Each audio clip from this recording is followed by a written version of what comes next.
आप सब खैरियत से होंगे और मेरी वीडियो आप रेगुलर देख रहे हैं। तो क्लास आज का जो हमारा टॉपिक है उसका नाम है फ्यूचर कंटिन्यूस टेंस। इसकी पहचान क्या होती है हम शुरू से पढ़ते आ रहे हैं। प्रेजेंट में भी हमने पढ़ा, पास्ट में भी हमने पढ़ा, अब हम फ्यूचर पे आ गए। इसकी पहचान क्या होती है? रहा होगा, रही होगे और रहे होंगे। पास्ट प्रेजेंट में क्या आता है? रहा है, रही है और रहे हैं। और पास्ट में इसका क्या हो गई? रहा था, रही थी, रहे थे। ठीक है, तो subject plus will be plus verb की फर्स्ट फॉर्म आईएनजी के साथ प्लस ऑब्जेक्ट, मतलब इसमें क्या होती है? जेरेंट फॉर्म लगती है और सिर्फ क्या हो जाता है? विल बी आ जाता है। तो he will be waiting for you, वो आपका इंतज़ार कर रहा होगा।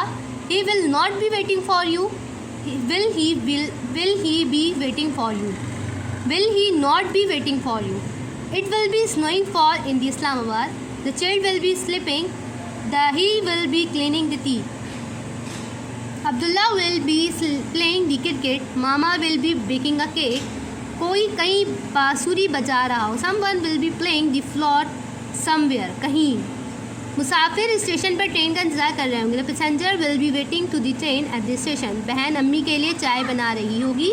The sister will be waiting the tea, making the tea for mother, मरीज़ मर रहा होगा। The patient will be dying, वो अपने बच्चों के लिए मछली घर बना रहा होगा। He will be making the aquarium for the children।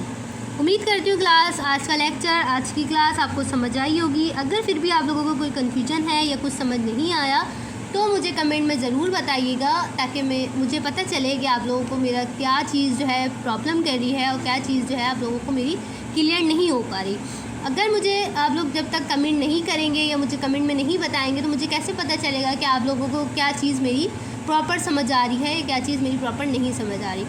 तो उम्मीद करती हूँ आज का लेक्चर, आज की क्लास आप लोगों को अच्छी लगी होगी, समझ आई होगी। और आज की क्लास यहाँ पर ख़त्म होती है। मुझे दें इजाज़त, मिलते हैं एक नई क्लास में एक नए लेक्चर के साथ। जब तक के लिए अपना रखिएगा ख्याल, मुझे दुआओं में याद रखिएगा। अल्लाह हाफ़िज़।